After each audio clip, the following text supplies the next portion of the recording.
Dan kali ini dengan subtema, mana yang lebih penting, memberi berkat atau menerima berkat? Yang kali ini akan dibawakan spesial oleh Romo Petrus Santoso SCY from Saint Jerome's Parish, Tin Shui Wei, New Territories, Hongkong. Dan sebagai moderator kali ini juga yang sangat luar biasa, beliau adalah Mbak Ledis Kokoy. Kami undang Mbak Ledis, silahkan. Baik, Shalom. Selamat malam Bapak Ibu, saudara-saudari yang terkasih, para devosan yang sungguh-sungguh kiranya diberkati oleh Tuhan dan selalu dalam perlindungan Bunda Maria. Hari ini merupakan hari yang sangat sungguh diberkati, di mana untuk ke-6 harinya kita berjumpa lagi untuk bersama-sama kita berdevosi dan bernovena kepada Bunda Maria yang sungguh-sungguh memberkati kita semua selama ini. Dan hari ini sangat spesial karena Rabu 28 Oktober 2020 ini adalah Hari Sumpah Pemuda. Dan ada juga Laskar Kristus kali ini yang sangat berjiwa muda. Dan masa COVID ini merupakan satu berkat di mana kita nggak hanya berjumpa di Indonesia, tapi kali ini kita bisa terbang sedikit jauh. Kita akan lalang buana sedikit ke Hong Kong. Wow, satu kesempatan yang berharga sudah hadir di ruang Zoom dan juga tentunya di YouTube Hidup TV dan juga di YouTube dari Devosi Persaudaraan Maria di Jakarta ini. Maka malam hari ini sebelum kita mengenal lebih lanjut mengenai bagaimana Bunda Maria memberkati satu Laskar Kristus ini, kita akan bersama-sama mengenal lebih dalam dulu. Kita akan bersama-sama menyambut. Inilah Romo Petrus Santoso SCY. Baik, Romo boleh dengar suaranya dulu. Nei hao, nei hao. Ni hao, Mo, ni hao. Ini saya yang terbang ke Indonesia atau Mbak Ledis yang terbang ke Hong Kong ini pakai katai. Kita sama-sama ketemu di tengah-tengah nih berarti. Oke, pakai katai udah dibuka ini. Oke, selamat malam semuanya. Selamat malam yang ada di Zoom, yang ada di YouTube, yang ada di Hidup TV. Selamat malam semuanya. Salam sehat untuk kita semua. Oke. Amin. Demikian pun Romo sekiranya juga dalam keadaan sehat selalu. Romo, malam hari ini sudah banyak sekali devosan yang menantikan untuk berbicara lebih lanjut lagi mengenai subtema kita, yaitu mana sih Mo yang lebih penting sebenarnya? Apakah memberi berkat atau menerima berkat? Nah, ayo, mana yang penting? Mana yang penting itu?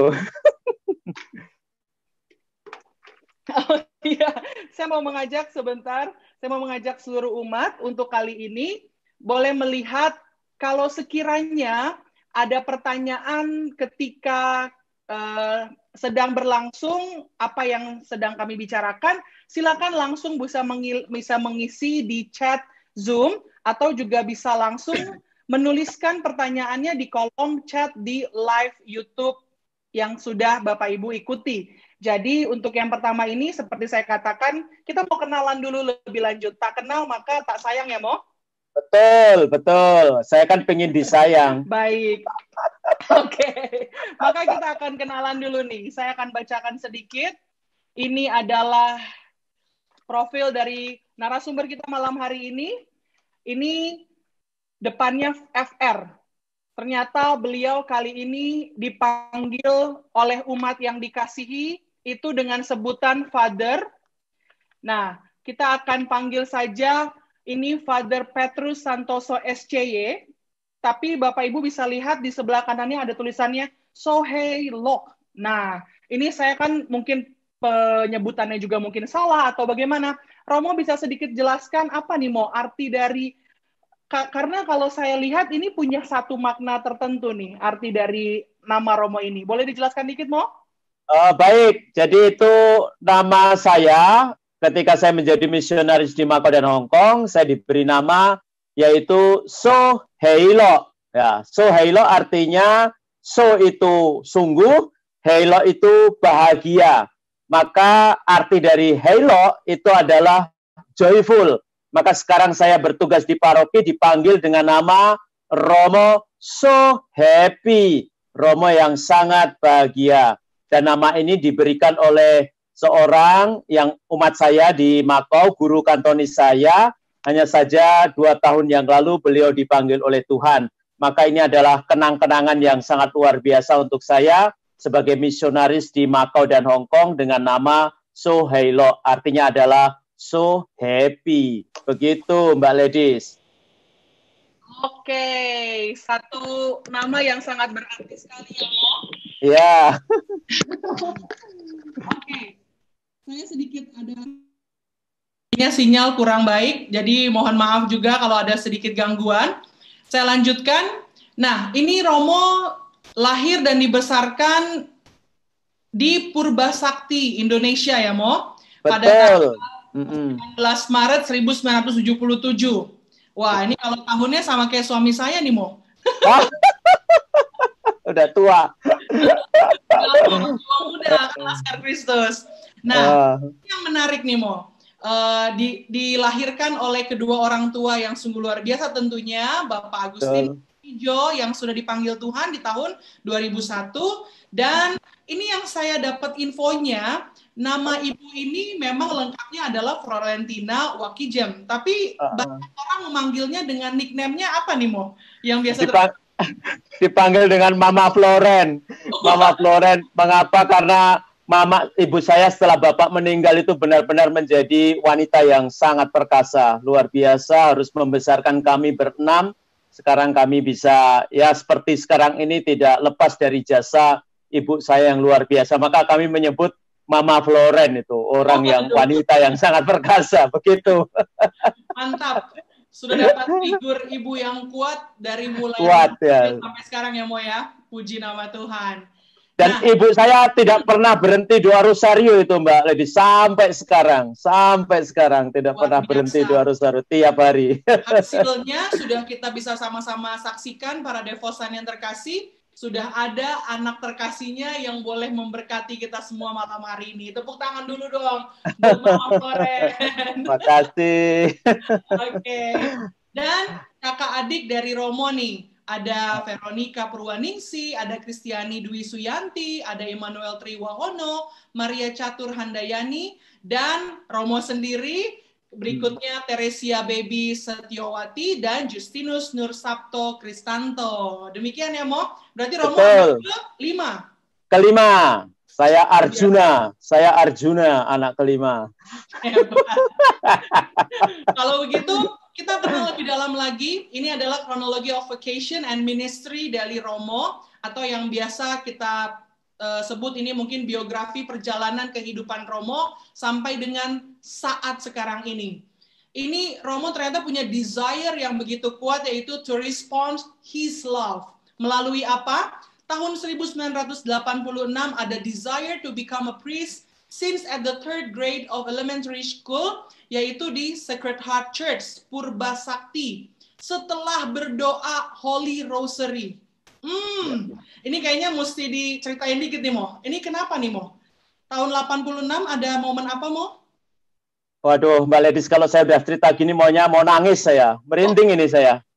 Karena memang saya selesai doa rosario dan saya menyimpan peristiwa ini 3 tahun.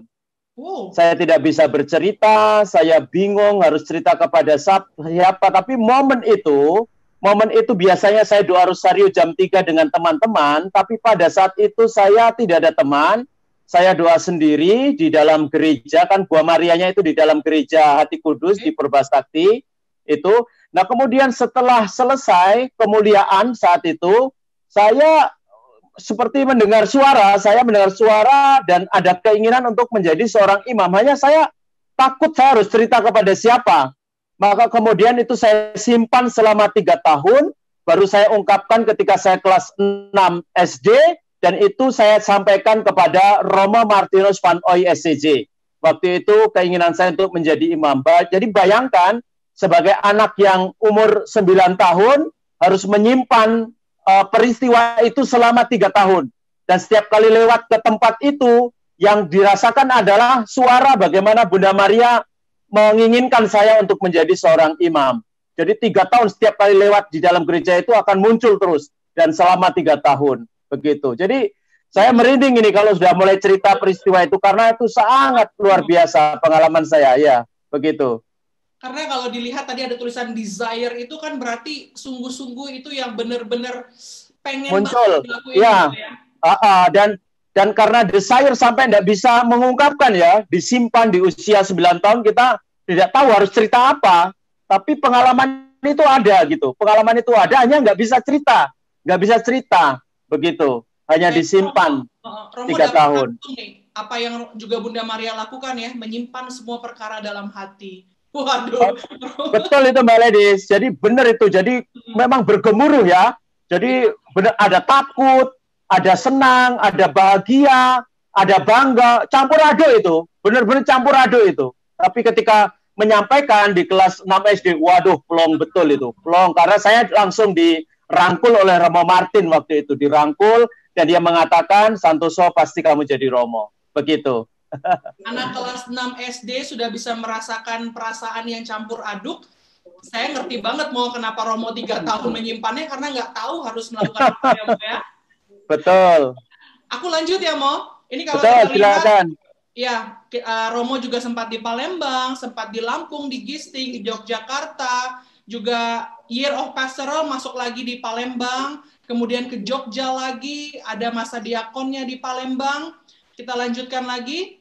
Ini masih juga ke Jakarta ternyata Romo ya. Romo ke Jakarta. Ya, tugas pertama. Balik lagi ke Gisting, kemudian ini ke Jakarta lagi. Waduh, Romo nih udah kelilingnya luar biasa, dan akhirnya ke Manila ya, Mo. Betul, ya. Ke Manila. Formator di Palembang lagi, rektor. Waduh, ini berarti hebat sekali di Palembang. Dan nah, ini tunggu nih. Arrival in Macau to join for ICA. Ini apa nih Mo ICA, Mo? Boleh, mungkin aku sendiri nggak tahu, Mo. Ya, ICA adalah kepanjangan dari International Community of Asia. Dan untuk sampai ke situ, Mbak Ledis dan teman-teman, saudara-saudari, 7 tahun juga saya menunggu. 7 tahun juga. Saya sebenarnya keinginan untuk menjadi misionaris sudah muncul sejak tahun 2009. Hanya saja saya tidak diizinkan oleh pimpinan saya yang di Roma maupun yang di Indonesia. Baru setelah 7 tahun, saya diizinkan untuk bergabung dengan misi di Asia. Dan itu saya kira juga relate dengan yang namanya Bunda Maria. Mengapa tahunnya 2017 dan 13 Mei? Karena itu adalah peringatan 100 tahun penampakan Bunda Maria di Fatima. Di Fatima. Ternyata ini memang jawaban yang sangat luar biasa, bahwa ternyata pengalaman saya bersama dengan Bunda Maria sekarang lagi ketika menjadi misionaris, pas tepat 100 tahun peringatan penampakan di Fatima. Jadi setelah sampai di Macau tengah malam, lalu tanggal 13 saya ikut prosesi peringatan 100 tahun di Macau pada saat itu. Waduh, ini luar biasa. Begitu. Ini kalau bisa saya katakan apa yang Romo alami sejauh ini seperti sebuah lagu ya, Mo. Wah, Tuhan pasti yang terbaik. Mantap ya, Mo ya. Waduh, benar itu. Lebih dari sebuah lagu. Lebih dari sebuah lagu. Betul. Nah, yang berikutnya Romo sempat langsung Romo ke Hong Kong ya. Romo mengambil studi at Yale CLC, Chinese University of Hong Kong, dan kemudian ternyata Romo stay di Hong Kong sampai hari ini, yaitu di Saint Jerome's Parish, Tin Shui Huai, New Territories, Hong Kong. Benar ya, Mo? Yes, Hong Kong luar biasa, City of Joy. Luar biasa.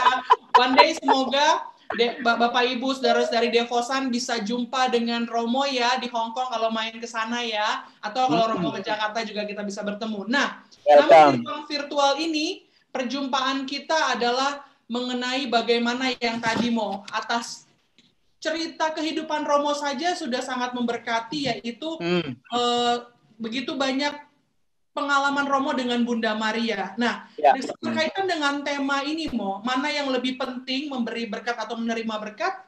Romo bisa jelaskan lebih detail atau lebih panjang, atau ada lagi pengalaman lain tentang Bunda Maria yang ternyata lebih penting itu adalah yang mana nih, Mo? Silakan, Romo. Ya. Saya dapat tema ini, saya langsung, wah luar biasa tema ini. Karena memang ini adalah tema yang menyangkut kehidupan kita sehari-hari.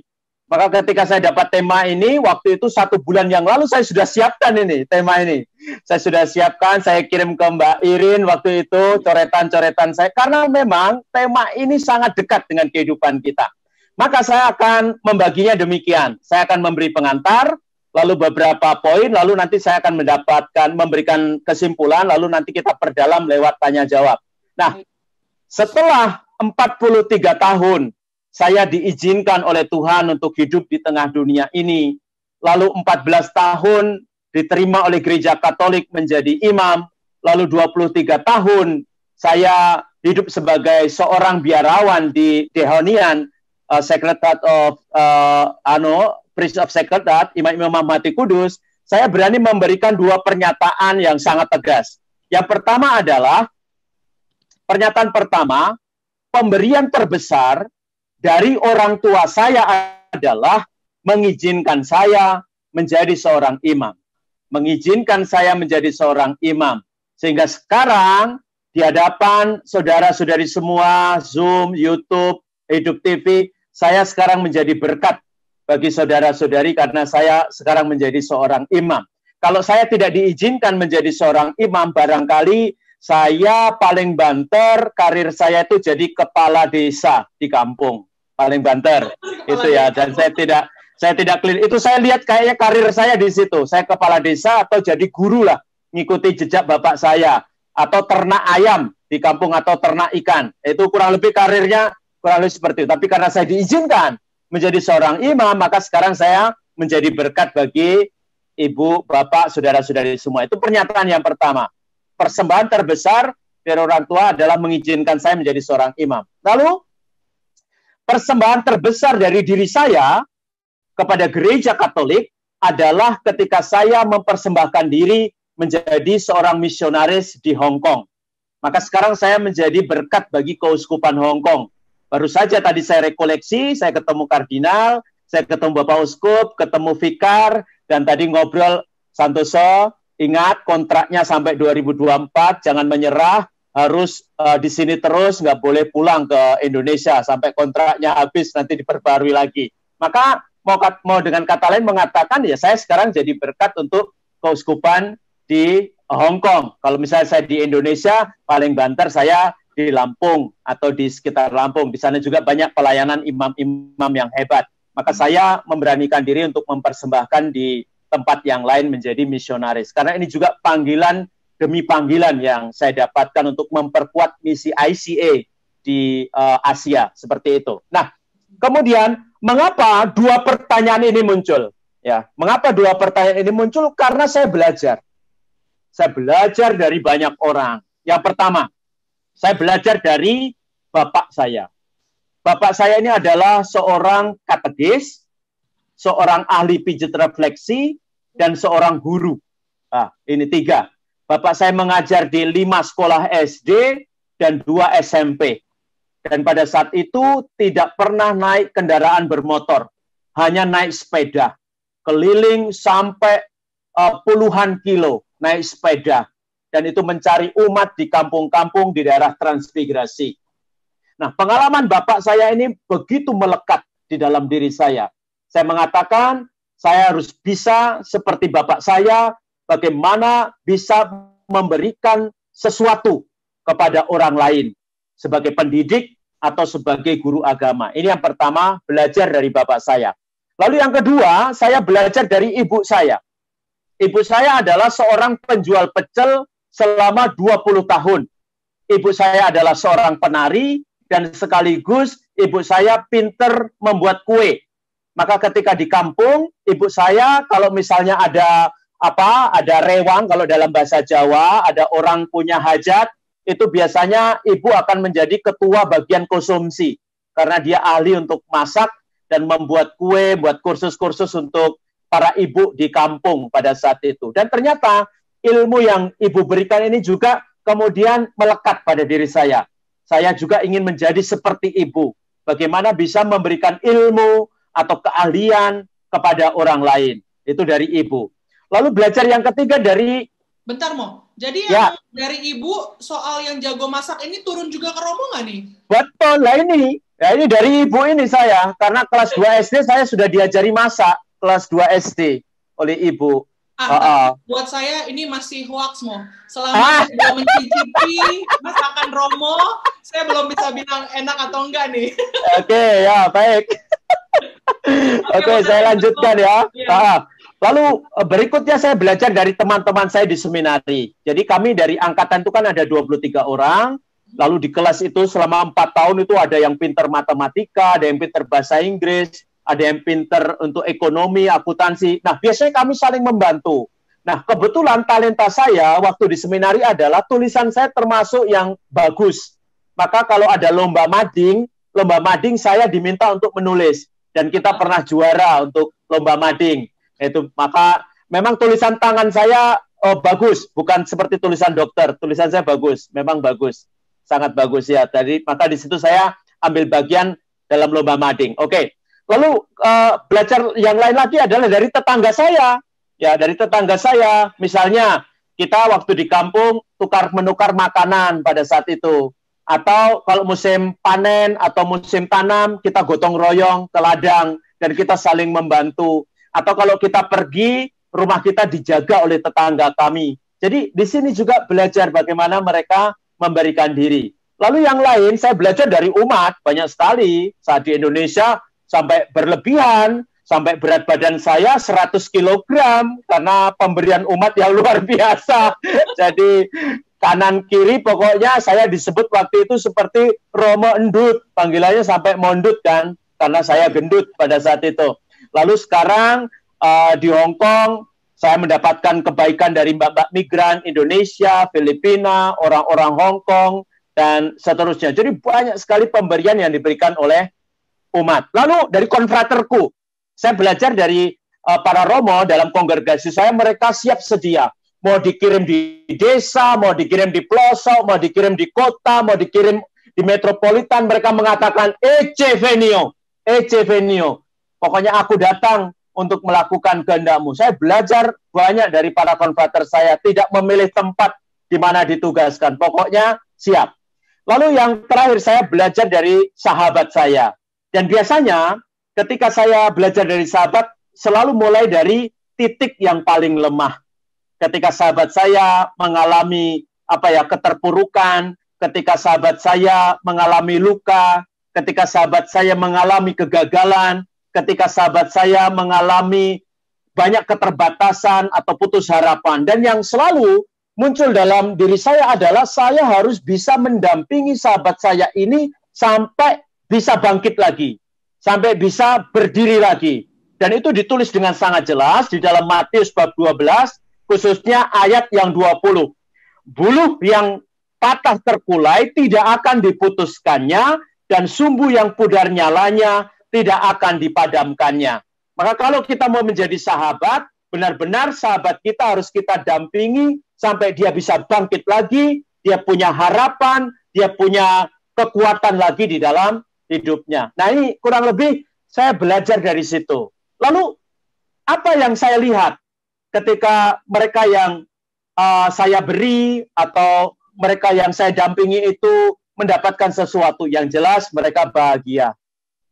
Mereka kemudian, mereka senang, mereka bergembira. Dan yang membuat saya bangga adalah mereka bisa bangkit lagi. Nah, mereka bisa bangkit lagi. Nah, lalu masih bertanya lagi, loh, lalu apa Romo yang bisa Romo berikan selama ini?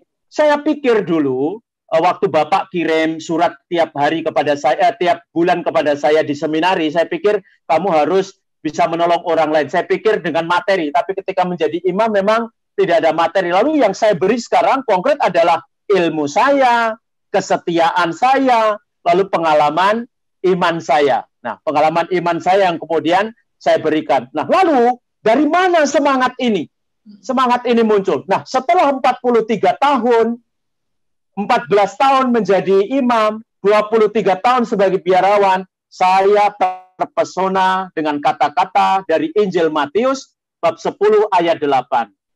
Kamu telah memperolehnya dengan cuma-cuma, maka berikanlah juga dengan cuma-cuma. Nah, ini ayat ini adalah ayat yang hidup bagi saya. Karena kalau setelah melihat sekarang ini, apa yang Tuhan berikan dalam tanda kutip benar-benar cuma-cuma.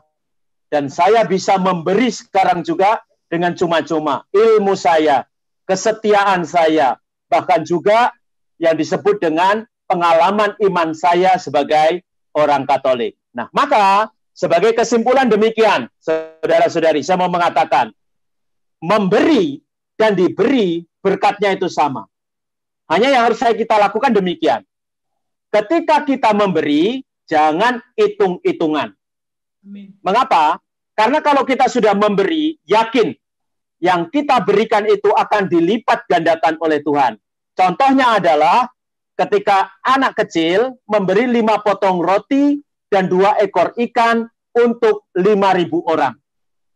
Karena di tangan Tuhan, diberkati oleh Tuhan, roti yang 5 potong dan roti yang 2 potong dan ikan yang 5 potong itu kemudian dilipat gandakan oleh Tuhan. Maka kalau saudara-saudari memberi, jangan hitung-hitungan. Percaya, apa yang sudah kamu beri itu akan dilipat gandakan oleh Tuhan. Tuhan punya cara untuk melipat gandakan pemberianmu itu. Lalu yang kedua, kalau misalnya kita diberi, harus segera tidak hanya mengucapkan terima kasih, harus segera mendoakan. Nah, kita tahu siapa yang memberi. Nah, biasanya kalau misalnya contoh konkret saya diberi, saya akan lihat siapa yang memberi. Oh iya, keluarga ini. Oh, keluarga ini minta didoakan supaya sehat. Oh, keluarga ini minta supaya usahanya dilancarkan. Oh, keluarga ini minta supaya keluarganya rukun. Oh, keluarga ini minta supaya karirnya sukses. Oh, keluarga ini minta supaya anak-anaknya berhasil. Oh, keluarga ini minta supaya anaknya dapat jodoh, dan seterusnya. Jadi kita tahu kepada siapa mereka memberi, kita tahu, lalu kita mendoakan mereka. Jadi kalau misalnya kita diberi, jangan ditunda-tunda, segera kita doakan, segera kita doakan. Nah, maka sekarang bisa kita lihat, ketika kita memberi, kita dapat berkat, ketika kita diberi, kita juga mendapat berkat, dan kita memberkati orang lain. Begitu Mbak Ledis, kurang lebih saya membukanya. Silakan, mau diapakan saya, silakan. Ini poin-poinnya semua highlight banget ya. Saya percaya bukan buat saya, tapi buat semua Devosan pasti semua happy banget terima semua poin dari Romo nih. Nah, Romo, ini sepertinya semua terkesima dengan pemaparan Romo tentang bagaimana Romo memberi begitu banyak selama ini, dan Romo dapatkan juga cuma-cuma, dan akhirnya Romo juga beri cuma-cuma. Nah, saya mengimbau sekali lagi, para Devosan sekalian, jangan sia-siakan kesempatan, kita jauh-jauh sudah terbang ke Hong Kong. Yang mau bertanya, silakan yang joinnya di Zoom, bisa langsung di chat Zoom. Yang joinnya di YouTube, bisa langsung di live chat di YouTube, di mana Anda menyaksikan perjumpaan kita ini. Tapi ini yang saya mau tanya nih Romo, yang saya penasaran. Kita kan sekarang nih masih ada dalam situasi wabah corona ini. Bagaimana dengan keadaan Romo di Hong Kong sana? Adakah cerita yang menarik yang bisa dibagikan untuk kami di Indonesia yang mungkin membuat kami akhirnya menjadi semakin semangat untuk lebih giat lagi jaga kesehatan dan ikuti protokol kesehatan? Ada Mo? Ya, baik.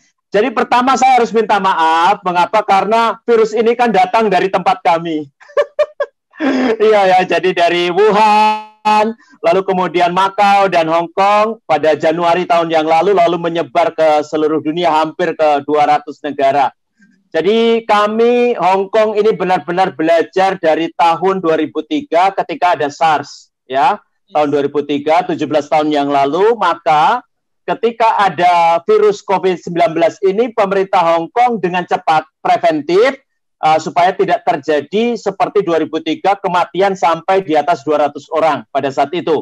Itu maka preventif meskipun kemarin agak terlambat 2 minggu karena terlambat menutup border yang untuk mainland masuk ke Hong Kong. Oke, cerita singkat seperti itu. Tapi yang jelas kita sampai mengalami yang namanya 3 gelombang. Ya, sekarang ini diprediksi masuk ke gelombang keempat karena musim dingin. Ini agak lebih berbahaya karena vaksin belum ditemukan. Tapi intinya adalah bagaimana Hong Kong bisa benar-benar mengontrol yang namanya virus ini karena selalu ada 3 itu. Yang pertama adalah social distancing, kemudian cuci tangan, lalu kemudian pakai masker. Itu. Jadi tiga ini adalah bentuk tanggung jawab kita kepada masyarakat supaya bisa memutus rantai dari virus 19 ini. Nah, bagi mereka yang nakal lalu akhirnya kemudian diberi denda, dan dendanya sangat tinggi dan dendanya sangat ditegakkan. Lalu yang lain adalah kontrol sosial. Ketika di bis, ketika di transportasi umum, kalau kita tidak pakai masker langsung ditegur oleh mereka, siapapun kita, tidak mengenal status. Saya punya pengalaman ketika di Syuba, saya lupa masker saya turunkan, langsung saya digetak oleh orang Hong Kong. Kaget aku, ternyata aku lupa bawa masker. Itu, jadi benar-benar kontrol sosialnya sangat luar biasa. Karena itu satu-satunya cara bagi kita untuk memutus rantai itu. Lalu bagaimana gereja? Gereja benar-benar mengikuti protokol kesehatan. Ya, lalu yang dilakukan oleh paroki saya, karena kuotanya sekarang ini sudah ada misa 50%, lalu yang kami lakukan adalah menambah jam misa. Nah, bukan mengurangi jam misa, tetapi menambah jam misa. Maka kemudian membuat partisipasi umat menjadi semakin banyak. Nah, kurang lebih seperti kegiatan sekarang sudah mulai normal. Hanya ini ditakutkan gelombang yang keempat ini. Nanti sudah masuk musim dingin akan muncul lagi. Begitu, Mbak Ledis.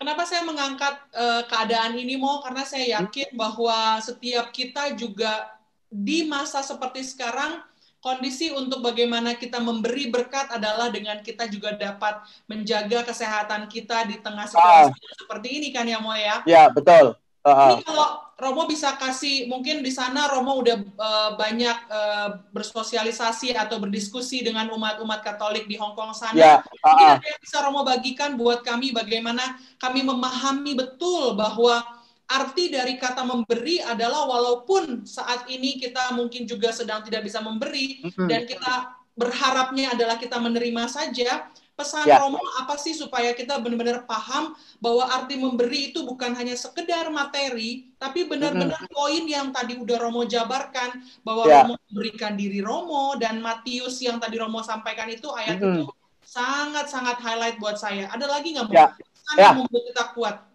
Yang menarik lagi di sini ya, jadi ketika adanya COVID ini, kemudian dalam pastoral team kami di paroki, kemudian coba dicari dikotakkan ya, artinya dicari mana area atau situasi yang benar-benar membutuhkan.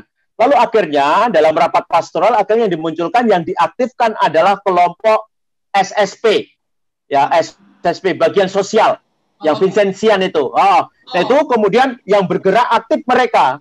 Lalu kemudian kita lihat lagi yang bagian apa lagi. Kemudian yang kena dampak kan mereka yang tua dan yang miskin.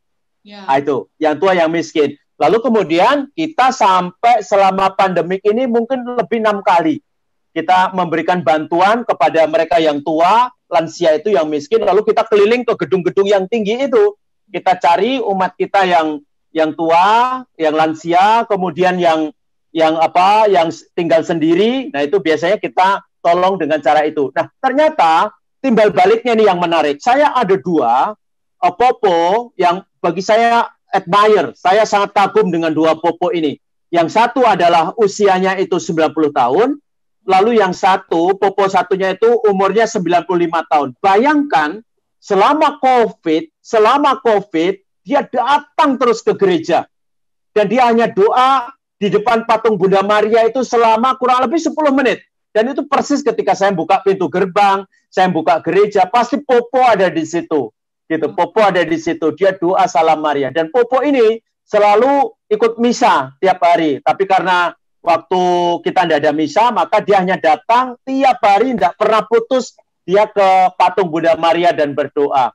Jadi ini benar-benar inspirasi yang luar biasa. Dan pernah saya tanya kepada Popo dengan bahasa Kantonis saya yang sangat sederhana. Saya mengatakan, Popo, hai, ini tuh jomat ya. Aku bilang gitu kan. Popo ngelakukan apa di sini? Dia mengatakan, wai sing mo Malaya keto hai keto hai Hong Kong keto. Jadi dia datang ke tempat Bunda Maria dan dia mau doa untuk Hong Kong, untuk umat yang lain yang dalam situasi yang itu. Lalu saya tanya lagi, ne muya tain itu ne keto sing mo Malaya. gitu. Saya bilang tiap hari Popo ke sini doa dan lain sebagainya. Iya, saya tambah senang. Ngogok tak hoisam, saya ngogok tak hoisam. Wai Hongkong yan keito, ngogok tak hoisam. Jadi dia sangat bahagia bisa mendoakan sekarang ini, bisa mendoakan untuk Hongkong. Nah, saya yakin dengan doa dari Popo ini Hongkong juga sekarang ya aman juga ya. Mungkin ya kontribusi dari Popo ini, dan Tuhan sangat memperhitungkan. Kita ingat persembahan dari janda miskin ya toh, hanya memberikan 2 koin, tapi di mata Tuhan sangat luar biasa. Dan saya yakin dari 7 miliar penduduk yang ada di dunia ini, saya kira mata Tuhan tertuju juga kepada Popo yang tiap pagi berdoa di hadapan Bunda Maria untuk kita semua. Begitu. Amin. Mo, ini saya tertarik sekali sama cerita Popo. Saya juga punya pengalaman seperti ini, Mo, soal si Popo ini. Kita kan kondisinya di Jakarta, kemarin waktu PSBB transisi yang kemarin, kita baru saja banyak gereja yang membuka pintunya untuk umat bisa melakukan ibadah, melakukan misa, dan segala sesuatunya. Namun karena terjadi lonjakan lagi, tertutup lagi pintu gereja. Sehingga membuat kita nggak bisa seperti Popo datang ke gereja, benar-benar rindu banget untuk berdoa di depan Bunda Maria dan segala sesuatunya. Nah, banyak kondisi di mana saya dengar cerita teman, nggak yang muda, nggak yang remaja, nggak yang bapak ibu, itu benar-benar untuk melihat misa yang dilakukan hanya di depan TV atau handphone, Mo, sama itu udah nggak punya rasa lagi, Mo. Nah, itu untuk punya hasrat seperti Popo yang bisa memberi dirinya untuk berdoa bagi Hongkong.